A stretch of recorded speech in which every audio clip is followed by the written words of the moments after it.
നമസ്കാരം, കൊട്ടാരക്കര മീഡിയയിലേക്ക് സ്വാഗതം. കോഴിക്കോട് കൊയിലാണ്ടി കുറുവങ്ങാട് മണക്കുളങ്ങര ക്ഷേത്രത്തിൽ ആനയിടഞ്ഞത് പടക്കം പൊട്ടുന്ന ശബ്ദം കേട്ടിട്ടാണെന്ന് പ്രാഥമിക നിഗമനം.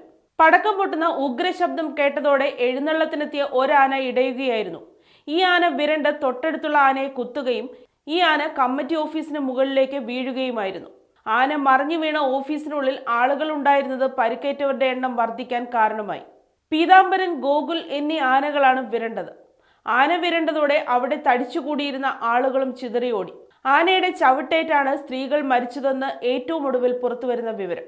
2 സ്ത്രീകളും ഒരു പുരുഷനും ഉൾപ്പെടെ 3 ആളുകൾ മരിക്കുകയും 30ഓളം ആളുകൾക്ക് പരിക്കേൽക്കുകയും ചെയ്തിട്ടുണ്ട്.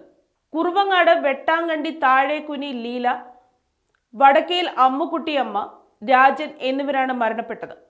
ആനകളുടെ ചവിട്ടേറ്റാണ് സ്ത്രീകൾ മരിച്ചതെന്നാണ് വിവരം. പരിക്കേറ്റവരിൽ 8 പേരുടെ നില ഗുരുതരമാണെന്നും റിപ്പോർട്ടുണ്ട്.